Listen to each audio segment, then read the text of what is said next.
Good morning students, welcome to English for class. Friends, English for class में आप सबका स्वागत है। फ्रेंड्स, कि आज हम लोग 100 marks English 12th class Bihar board 2018 मतलब कि 2018 में जो क्वेश्चंस पूछे गए थे इंग्लिश का, उसका आज हम लोग टॉप 50 जो ऑब्जेक्टिव्स पूछे गए थे वो हम लोग आज सॉल्व करेंगे। और जो भी क्वेश्चंस में आपको एक्स्ट्रा फैक्ट्स होंगे हम आपको बताते चलेंगे, ठीक है ना। तो आप समझ गए 12th क्लास बिहार बोर्ड जो 100 मार्क्स के इंग्लिश है, जो 2018 में पूछे गए थे प्रश्न 15 ऑब्जेक्टिव, उसका मैं आज सॉल्व करा देता हूं।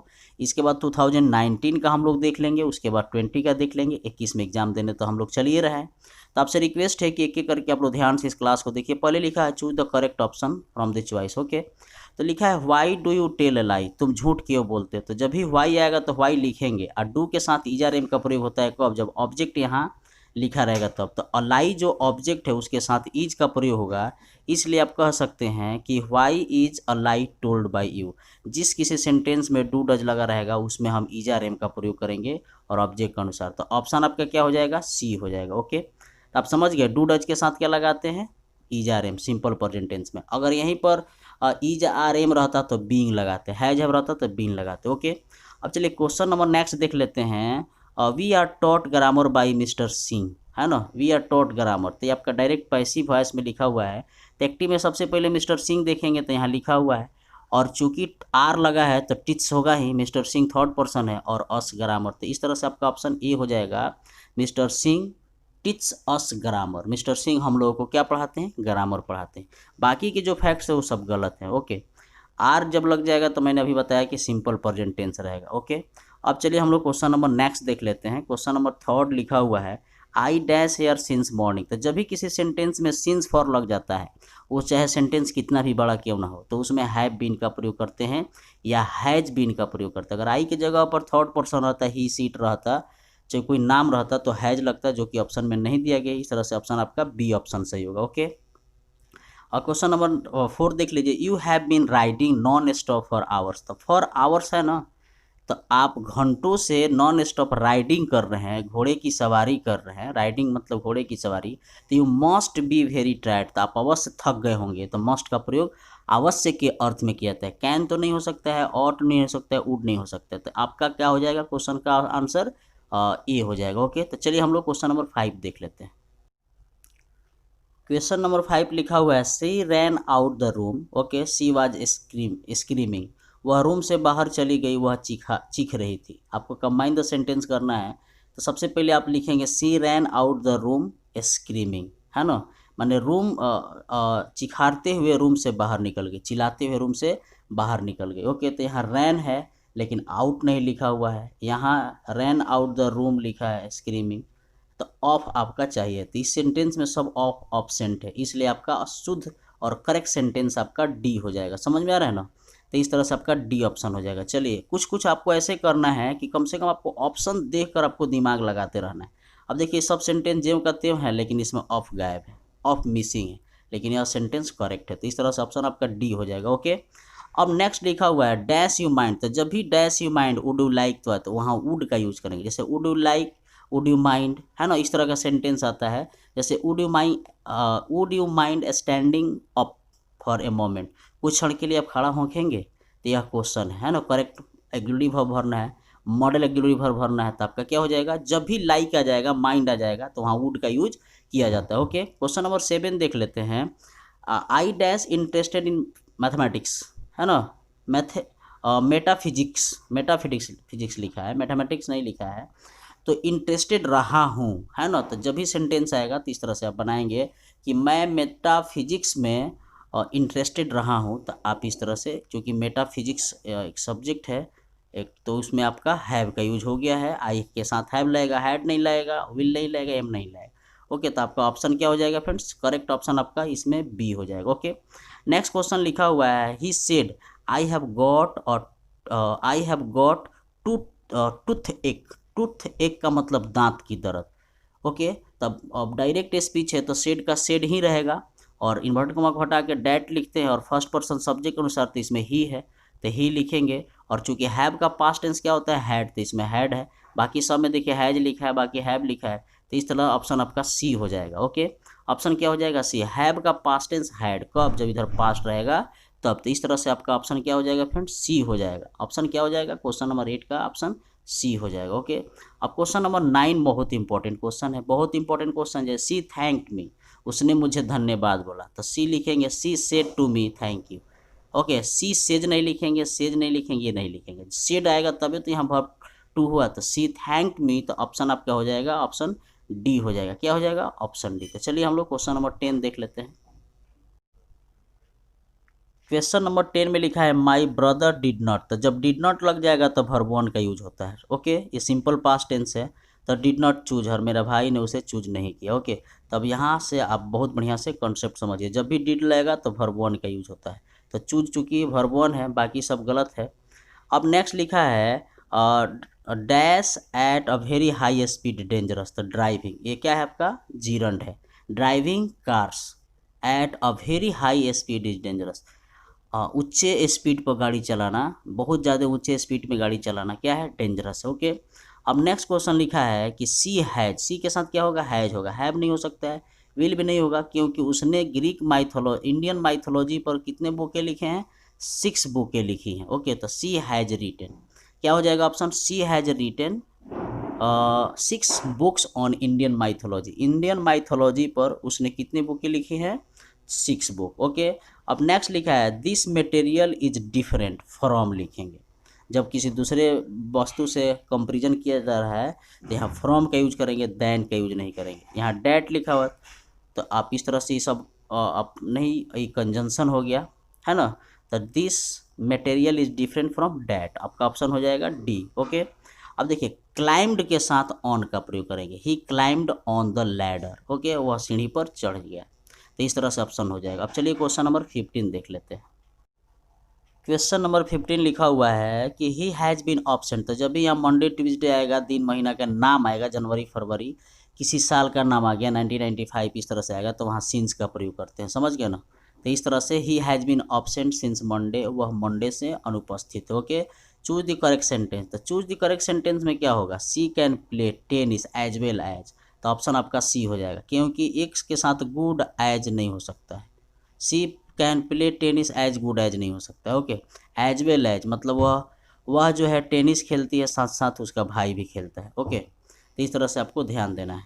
अब चूज द करेक्ट सेंटेंस में आपका हो गया I have homework to do, ये होमवर्क नहीं हो सकता है ना। आई विल नहीं होगा, ऑप्शन आपका क्या हो सकता है, बी हो जाएगा। तो I have homework to do, option आपका 17 का बी हो गया। ओके,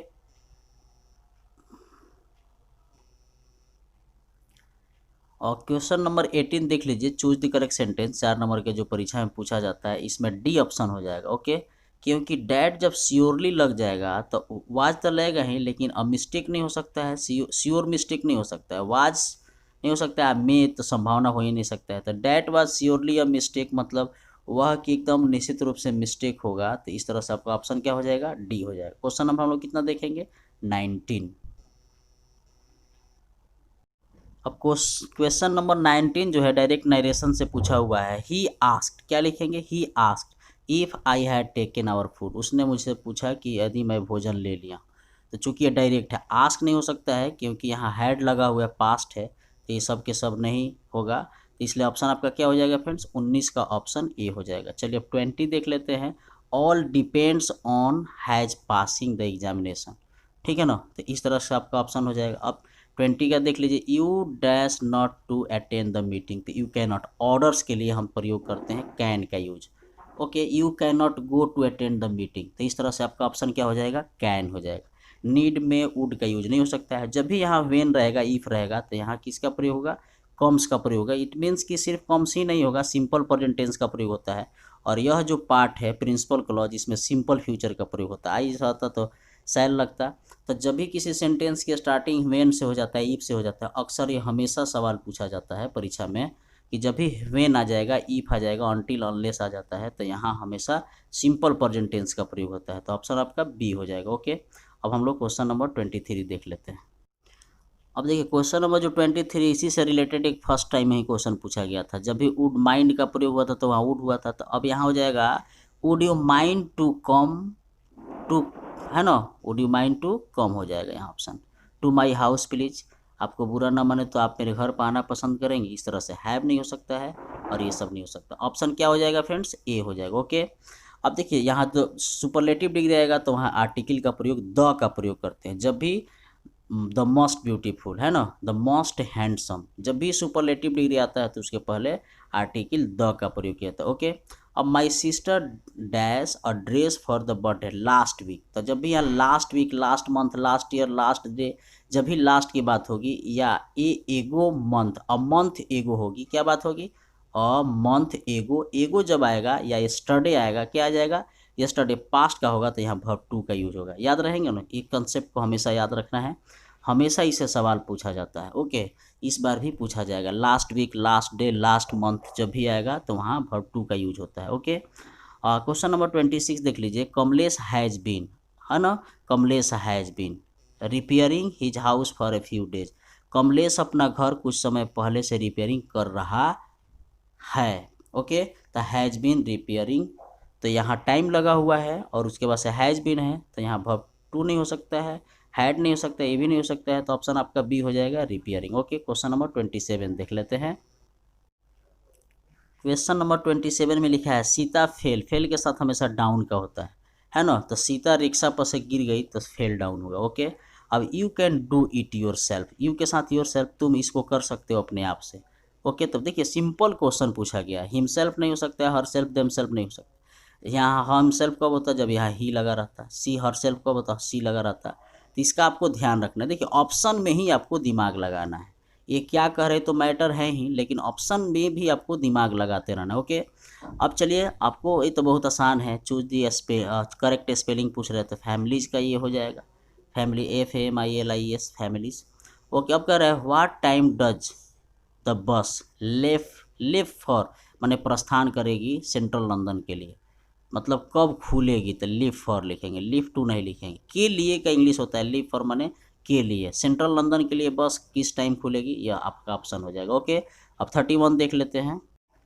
अब 31 जो क्वेश्चन है 31 से 50 तक, मतलब जो है आपका 30 क्वेश्चन बुक से रहेंगे। ओके, इसमें 10-20 क्वेश्चन आपके रहेंगे कहाँ से, प्रोज से, और 10 क्वेश्चन रहेंगे आपके पोएम से। ओके, अब लिखा हुआ है there is a house now far away from once I receive love, Kamala Das से लिया गया है माई ग्रैंड मदर हाउस, तो आपको ध्यान देना है, माई ग्रैंड मदर हाउस जो पोएम पढ़ना है वहाँ से लिया गया। अब सोल्जर कौन सा पोएम आपको ऑब्जेक्टिव बताया गया है क्लास में, वार पोएम है ना, जिसके राइटर कौन है, रॉबर्ट ब्रूक। ओके, आपको ध्यान रखना है, रॉबर्ट ब्रूक के बारे में कभी कभी पूछा जाता है कि जो सोल्जर के राइटर है किस प्रकार का पोएट है, तो वार पोएट है, पोएम भी वार पोएम और आपका पोएट भी war poet. Kamala Das is a poetess, Indian poetess है ना, इंडिया की है। फायर ह्यूमन जो लिखा हुआ है के एन दारूवाला के द्वारा लिखा गया है। DH लॉरेंस स्नेक लिखे हैं, TS इलियट आपका मैकबेटी द मिस्टी कैट लिखे हैं, WB येट्स कुछ और लिखे हैं। ओके, अब देखिए I celebrate myself sing myself Walt Whitman लिखा हुआ जो अमेरिकन पोएट है, पीपल्स पोएट है, इंडिविजुअलिस्टिक्स पोएट है ना, इसको हमेशा पूछा जाता है। John Keats ode to autumn,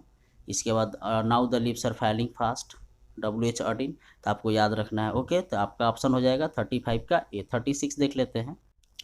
अब 36 जो क्वेश्चन है वो हमेशा पूछा जाता है, कंपटीशन के एग्जाम में ही पूछा जाता है, जैसे टेटोट में। द वर्ड ड्रामा जो है कम्स फ्रॉम कहाँ से आया है, तो ग्रीक वर्ड है, ड्रामा ग्रीक शब्द से लिया गया। ओके, अब जो क्वेश्चन नंबर नेक्स्ट लिखा हुआ है DH लॉरेंस का स्नेक, तो जो सांप निकलता है वह कैसे देखता है पोएट को, भैगुली देखता है। भैगुली का मतलब होता है अस्पष्ट तरीके से, अस्पष्ट तरीके से हमेशा सवाल पूछा जाता है, यह क्वेश्चन जो है हमेशा पूछा जाता है। द स्पीकर फायर ह्यूमन का जो फायर ह्यूमन है KKN दारू वाला, वह कौन सा रिलीजन से बिलोंग करता है, तो जोरास्ट्रियन, पार्सियन से। ओके, मैकबेटी जो कैट है, मैकबेटी द मिस्टी कैट, जिसके राइटर आपका TS इलियट है, वह डिसीटफुलनेस है, माने उसके अंदर तमाम बुराइयां भरी हुई हैं। ओके, अब जिप्सी बॉय जो लिखा है, scholar gypsy boy has been written, तो मैथ्यू आर्नोल्ड ने लिखा है। अब हम लोग क्वेश्चन नंबर 41 देख लेते हैं। क्वेश्चन नंबर 41 बहुत इंपॉर्टेंट चैप्टर से है, the earth H.E. Bets writer है इसके। CB उसमें 12 ईयर लड़का रहता है जो जापान की कहानी होती है। ओके, बात समझ में आ रही है। Our ancestor enjoy true home rule, हमारे जो पूर्वज थे अपने छोटे गांव को क्या करते थे, इंजॉय करते थे। मार्टिन लूथर किंग जूनियर जो है डिस्क्रिमिनेशन को क्या करता है, डिसलाइक करता है, रेशियल डिस्क्रिमिनेशन को। नस्लीय भेदभाव को। याद रखना है ना, मार्टिन लूथर किंग जूनियर, जिसको 1964 में नोबेल प्राइज़ मिला था। ओके, आपको इस बात को याद रखना है। लोमोव जो मैन है, मैरिज प्रपोजल, जिसके राइटर एंटन चेखव है, और वह जो एंटन चेखव है अपने करियर के स्टार्टिंग जो है कॉमिक स्केच से किए हैं, जो इस बार 2020 में टेट के एग्ज़ाम में आया हुआ था। तो नर्वस मैन होता है लोमोव को, एक नर्वस की बीमारी होती है, जिसको आपको पढ़ना पड़ेगा। Okay, question number 45, Bertrand Russell जो है फिलोसोफर भी हैं और हिस्टोरियन भी है। क्वेश्चन नंबर 46 देख लेते हैं। अब यहाँ जो क्वेश्चन पूछा गया 46, यह स्टोरी ऑफ इंग्लिश से है। लिखा है dash is called the father of modern novel. तो मॉडर्न नॉवेल जब पूछेगा तो आइए रिचर्डसन लिखेंगे, लेकिन अगर मॉडर्न यहाँ से हटा दिया जाए, सिर्फ फादर पूछे, नॉवेल के फादर कौन है ना, तो आप यहाँ लिखेंगे हेनरी फील्डिंग। ओके, तो आप क्वेश्चन हमेशा ध्यान रखें, जब मॉडर्न आएगा तो आइए रिचर्डसन, और सिर्फ फादर पूछेगा नॉवेल का तो क्या हो जाएगा, हेनरी फील्डिंग। ओके, अब चलिए, लिखा हुआ है dash are rules of ancient Egypt. यह हमेशा क्वेश्चन पूछा जाता है। फेरस जो थे, कौन थे, rulers of ancient Egypt, Egypt के पुराने शासक थे। इजिप्ट के पुराने शासक, भारत इज माई होम से यह लिया, सॉरी, इंडियन सिविलाइजेशन कल्चर से लिया गया है। जो आपका ग्रोसरी है उसमें लिखा है फेरस किसको बोलते हैं, तो आपको किसको बोलते हैं pharaohs, rulers of ancient Egypt. Pearl S Buck जो राइटर हैं वो अमेरिकन राइटर है। ओके, लेकिन चाइना में रहती हैं, लेकिन उनका जन्म जो है अमेरिका में हुआ था। ओके, आई वेव और dream is a speech delivered by the Martin Luther. यहाँ वेव गलत हो गया है, आई हैव अ ड्रीम होगा। यहाँ वेव मिस्टेक से छप गया है, मिसप्रिंट हो गया है, आई हैव अ ड्रीम होगा, जो एक स्पीच है। अब हमेशा पूछा जाता है आई हैव अ ड्रीम क्या है, तो स्पीच है जो मार्टिन लूथर किंग जूनियर के द्वारा डिलीवर किया गया। नानू काका जो है, नानू काका व द नरेटर्स, तो नानू काका जो है वो नरेटर्स का क्या लगता है, मैटरनल अंकल, मामा लगता है। ओके, बहुत ही बेहतरीन कहानी है, वीट एंड एडवेंचर से भरा हुआ। तो चलिए फ्रेंड्स, बताइए आपको यह क्लास कैसा लगा। एक बात मैं बताना चाहूँगा, यदि आप पूरा ग्रामर A to Z पढ़ना चाहते हैं, tense, voice, narration, degree, transformation, यानी +2 का सिलेबस पढ़ना चाहते हैं, या आप बुक का पूरा सिलेबस देखना चाहते हैं, तो मेरे इस इंग्लिश स्कूल के चैनल पे आप जाइए और सब प्लेलिस्ट में देखिए, मैंने सब कुछ लिंक दे दिया हुआ है। चलिए आज के लिए इतना ही। जय हिंद, जय Bharat. Thank you for watching this class. Vande Mataram.